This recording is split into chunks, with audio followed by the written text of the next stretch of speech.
Alright, I'd like to welcome everybody to Ironside Lunch and Learn. This week's Parashat is Parashat Behalotecha. I'll read you the first three Pesukim, but this Parashat is fully packed with information. I mean, there's so many different events going on. There's Aharon and the menorah, talks about the tribes, talks about the complainers, Nachshon ben Aminadav, Yitro is mentioned over here, Miriam getting leprosy. This parasha, we could probably sit on it for several weeks and have tons of content to speak about. The beginning of the parasha starts with Aharon. It says over there, "Vaydaber Adonai Moshe lemor, daber el Aharon v'amata elav behalotecha et hanerot el mul penei hamenorah ya'iru shivat hanerot. Vayas ken Aharon el mul penei hamenorah ha'ela nerotea kasher tzivah Adonai et Moshe." What does these three pesukim mean? In other words, Hashem speaks to Moshe, Moshe speaks to Aharon, and he tells him that you're going to be the one that is going to light the candles of the menorah. And then it gives like a testimonial that Aharon did exactly as instructed. So you have to understand what's going on over here. These three pesukim, there's a lot buried in here. First of all, Rashi says in the first pasuk, Halsha da'at Aharon.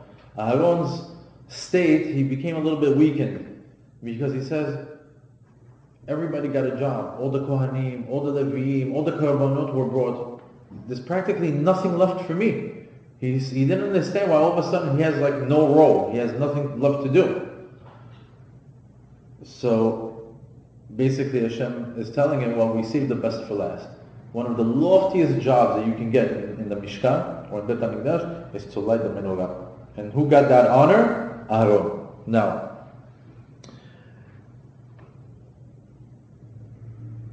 Rashi says that lo shina. In other words, Rashi says that Vayas ken Aharon. What did he do? Ken lo shina. He didn't change anything. Why would he change anything? Why would Aharon change anything from what he was instructed? So when Rashi gives you something like that, lo shina, you think it's a two-word explanation and move on from it. I dug a little bit and I was able to find some incredible interpretations to what lo shina is. Why is it so praiseworthy that Rashi said that Aharon did not change anything from the way that he was instructed? First, we should know about the menorah. The menorah, its height was 18 tefachim. This is a tefach, 18 of these. Translates to about 6 feet. Aharon was 20 amot. This is an amah. 20 amot. 5 meters tall. As a matter of fact, they say that Aharon and Moshe were the same height. They were similar in a lot of things. One of the things that they were very similar in was their height. So imagine, here's a 6-foot menorah. Here's a 20-foot person. How was he instructed to light the menorah? He had to use the steps, he had to climb those 3 steps and light it. Now, a regular person would say, I'm 20 feet tall. I can just go like this. I'm tall enough. Maybe those steps are for someone who's short, who needs the help to come up and light the menorah. He says, no. Aharon was instructed to use the 3 steps. He climbed the 3 steps and he lit the menorah. Interesting. He followed instruction. He didn't use his own rationale to what he should do at that point. This is what he was told. This is what he did.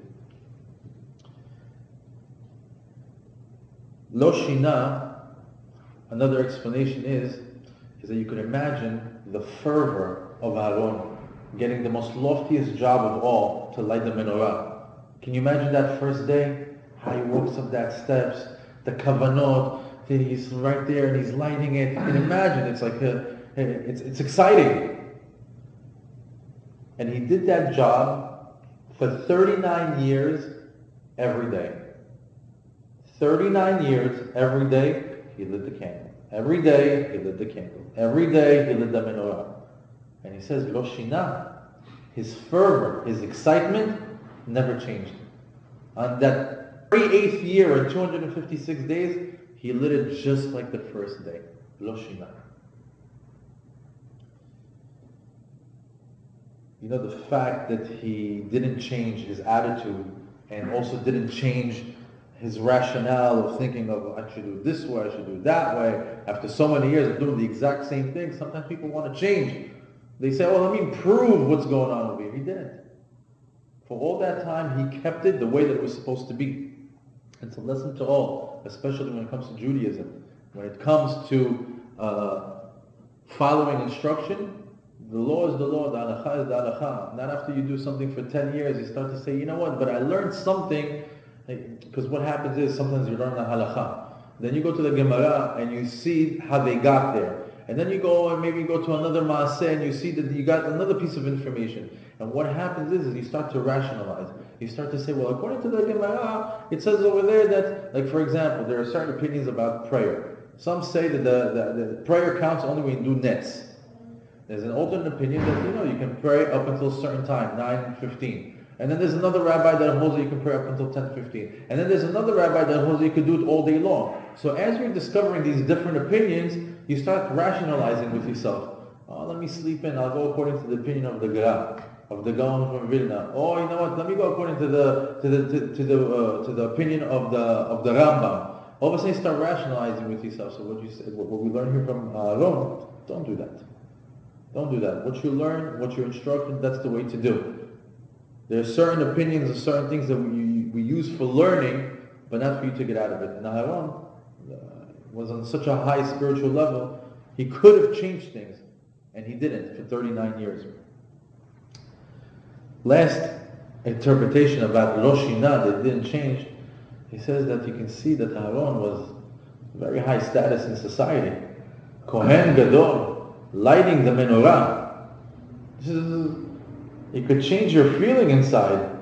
You could be a little bit different. The Aharon of yesterday, who was just Moshe's brother in Egypt, now as the chief priest of Am Yisrael, he could feel a little bit, a little bit above and beyond the common folk, the common Jew. He says, Lo Shina, he was down to earth. He was down to earth. He was the same guy like he was 10 years ago, 20 years ago, the same way he was in Egypt. Ohev Shalom ve'rodev Shalom. He never changed his character. Lo Shina. Beautiful interpretation and a little look into Aharon, his character and his life. Behalotecha, when he lit the menorah. I'd like to go into another character in this week's parasha. His name is Nachshon ben Aminadav. Nachshon ben Aminadav comes from the tribe of Yehuda. And we first got introduced to him when he was the first one to jump into the splitting of the sea. When Moshe instructed everyone to go into the waters, people were saying, how am I going to go straight into the ocean? I'm going to die. I'm going to drown. Nachshon ben Aminadav said, if that's what I was instructed, that's what I'm going to do. And he walked and he walked and he walked, and they say, the waters came literally up to his nose, and when it came up to his nose, that's when the sea split. Nachshon ben Aminadav, since that moment, got a big credit for being a man of action, a man of no fear. So in the past few parashiyot, Nachshon ben Aminadav keeps coming up. Last week's parasha in Naso, it was talking about the Nesi'im of each tribe bringing a korban offering.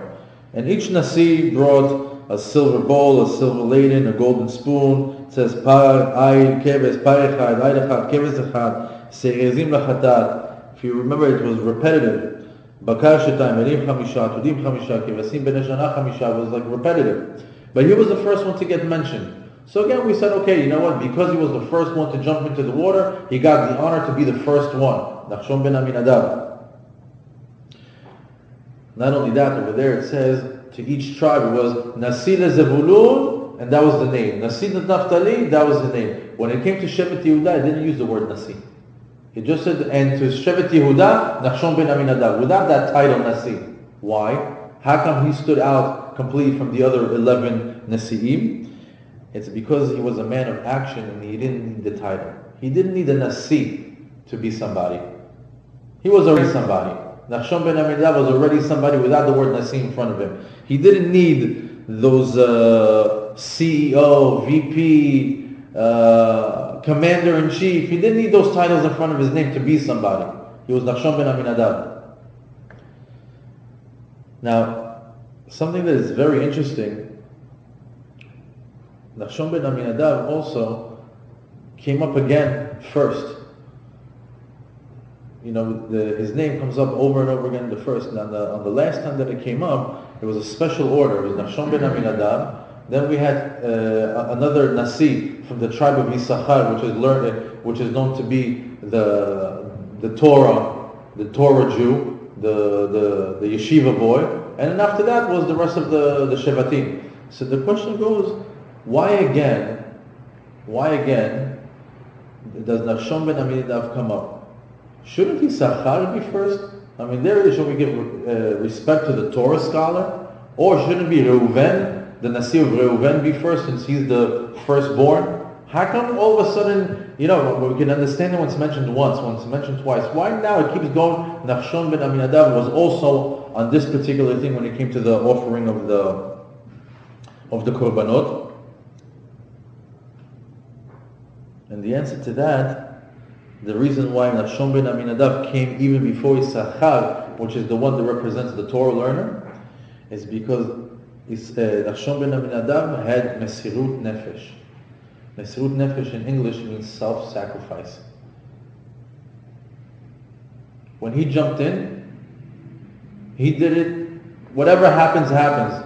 I believe, I have emunah, I have faith. And that goes before Torah, before Yisachar. Why? Because it's more important to be a man of action than a man of words. Yisachar, maybe you're a man of the book and you're studying all day long. But you know what's more important than studying the book? It's actually performing what's in the book. And that's why he got, again, another zechut, another merit to be mentioned first before everybody, because he was a person that represented self-sacrifice, mesirut nefesh. And you can see that, we mentioned it many times before, but I'll mention it again. Every time you have something going on, and you have that first person that's ready to help out in the shul, or help out in a cause, or help out a friend, and he raises his hand, become the first one to go forward to do something, that's a Nachshon ben Aminadav. Very, very important to be a man of action, more than a man of words. Lastly, we spoke about the Aharon, we spoke about Nachshon ben Aminadav. Now I want to talk about a group of people. It's called the Asafsuf. Asafsuf is a group of people that were actually part of the Erev Rav. I'll read you these pesukim, it's very interesting. It says, Asafsuf asher bekirbo hitav'u ta'ava. The Erev Rav that was in the midst of the Jewish nation were beginning to cultivate desires. And what did they say? What are these desires that they were wanting? It says, זכרנו את הדגה אשר נאכל במצרים חינם, את הקישואים ואת האבטיחים ואת החציר ואת הבצלים ואת השומים. ועתה נפשנו יבשה, אין כל בלתי אל המן עינינו, והמן כזרע גד הוא ועינו כעינה בדולר. Listen to this. Listen to their complaint. All of a sudden we start to get a feel for the trouble that the Jewish nation has caused in the desert. Right now we have a group of people, the Erev Rav, that are complaining that they remember the free fish that they used to get in Egypt. And they miss the cucumbers and the watermelons and the garlic and the onions in Egypt. And now that they're fed up with just eating the man all day long. Really? Are you serious? Can you honestly say that?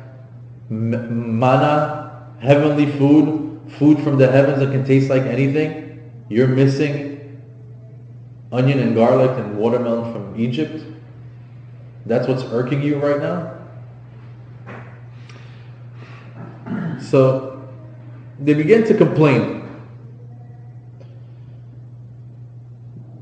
First thing you could say is that's what happens when you have too much time on your hands. When you're in the middle of the desert and there's nothing to do and your mind is just running, Right away, what do you find things to complain about? It's good to be busy in life. It's good to have things to do. Otherwise, when you're idle, that's the Yetzer Hara starts to get into your brain and starts to give you all these things to complain or to be not grateful about. But it says over there that Asafsuf Ironside Minyan. So there's a double language over here, hitavu and ta'ava. You can say that they had a ta'ava. Why hitavu ta'ava? What is the meaning that they cultivated their desire? So it's exactly that. They started to really, really focus in on something. They would start to think, remember how I was in Egypt? We would eat fish. And what did they say over here? Asher nochal b'mitzrayim chinam. Why would they say that the fish was free? Rashi tells us it was free from mitzvot. They didn't have to do bracha, they didn't have to bless, they didn't have to check if it's kosher or not. Like, now we have to work. Not only that, they started to, every person that passes by, remember we were in Egypt? Remember how we used to eat those watermelons? Another guy passes by. Remember we were in Egypt? Remember those delicious cucumbers? In other words, they started to build it up in their mind. Somebody told me this week, sounds strange.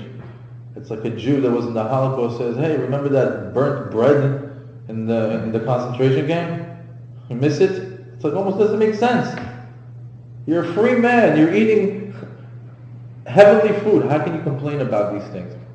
So we learn from here, this whole concept of ta'avu ta'ava, this is something that can happen to anybody. It happened to them over here over cucumbers and watermelons and onion and garlic. But it can happen to any person who actually starts to cultivate his desire. For example, nowadays we got the internet. A lot of people cultivate their desires while being online. For example, one of the biggest things that we have right now is Aharon. Aharon is, things that are improper online. A person can literally sit there for hours and hours and hours and hours and hours and watch these things and brainwash himself that eventually once he goes out to the street, he's cooked. He's ready to go. Ta'avu ta'ava. He's cultivating his desire. He's building it up. Sometimes that it takes a person out of his mind. A person who's into sports. There's one thing to enjoy a game. There's one thing to have a favorite team. But then there's people that need to know every single stat and every single piece of data from 1974 till today, and they know every little thing, and then they go deeper. They know everything about the player and their personal life. It's like, it's too much. You want too much into it. Some people that have that on food all day long. What should I eat for breakfast? What should I eat for lunch? What should I eat for dinner? Is it going to be this thing? Is it going to be that? They're looking at pictures on their phone. They're looking at pictures online. They're talking about it. Should it be this sauce? Should it be that sauce? What am I going to drink with it? All day long they're thinking about it. Eventually they become obsessed with food. Ta'avu ta'ava. It's when you're giving too much attention to something. You see, the secret to life is variety.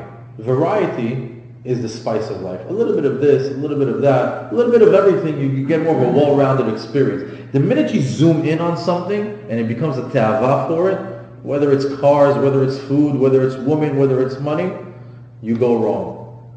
Here we see it. They zoomed in on cucumbers and watermelons. But anybody can fall for this in their life. Ta'avu ta'ava. See, because of this complaint, what took a few weeks, they were right there. They're about to go to Israel. They were right there. They're a few days away from moving into Israel. But because they complained, it took him 40 years. The rabbis tell us that sometimes the road to success is very short. It's very short. A person can go from being not successful to successful in weeks, in months, in a few short years. Others take some 40 years to get to that point of being a success. And we see that in business. And we see that in Torah learning. And we see that in marriages. Some people have the express route. Some people, it takes them a lifetime to get there. Here we learn if you complain, you're probably going to take the longer route. You have to be grateful in life. You have to accept life. You have to accept reality in order for you to merit to get the express track to success. Because complaining guarantees you 40 years in the desert. And it's ironic. because you can see people at 40, 50, 60 still trying to make it. It's the same thing as what happened to the Jews in the desert. You have to be grateful and not to fall to dimyonot. Dimyonot is your imagination. Once it starts to run, once it starts to go, you have these alternate fake realities in your brain playing out, and it takes you out of your focus and where you really need to be. You know, I don't want to talk badly about Am Yisrael. It's always good to speak kav zchut. You know, always give a benefit of the doubt about the Jewish people. The rabbi called a chidah, and the rabbi had an unbelievable explanation about what happened over there. He says the reason why they complained about just eating the man, which is heavenly food, and why they wanted the regular food that was available to them in Egypt, is because they wanted to separate the nitzotzot of kedusha from the food and to fulfill the tikkun. What does it mean? You have to understand that in our life, in this world, there are things that are living. And inside those things that are living, there are souls. Human beings, animals, food, even down to things that are like rocks. Each one has a spiritual spark in it. The spiritual spark that's locked up in food gets released or gets its tikkun when you say a bracha, before and after. That's what Mansour did this morning. Yeah. So when you say the bracha before and the bracha after, whatever spiritual spark was in that food goes up to the heavens and it gets fixed, and the tikkun is done. That's why certain people that didn't do the right thing while they were here get reincarnated into animals, or to a fish, or into a cow. And you have to imagine that reincarnated soul needs to go through being a calf, grows into a cow, needs to get a kosher shchita, and then go into the supermarket and make sure that the Jew gets it and cooks it and puts it on his table and says the bracha on it in order for the tikkun to happen. Imagine the process. Imagine if somebody in the supermarket was just a goy that wanted to put it on his barbecue. There goes that tikkun. So it says over here that actually the the Jews missed that part of being able to separate the spiritual spark from food because they couldn't do it with the manna. Three very interesting stories about three different types of people. We learned about the Aharon, how he was a tzaddik. He did as he was told, he didn't change a thing. We learned about Nachshon ben Aminadab, a man of action. A man that his name was enough in this world. And no title was needed to describe him. And then we learned about the Asafsuf, the group of people that were complainers. And they taught us how not to be, and how not to think, and how taking the long road in life sometimes is just not worth it to be a complainer. It's a bad character trait. Be'ezat Hashem, that will merit to have the qualities of Aharon and Nachshon ben Aminadab, and Be'ezat Hashem that the Asafsuf, that also at the end of the day maybe just wanted to do the right thing and to just get the spiritual sparks from the food. Shabbat Shalom, and I'll see you next time.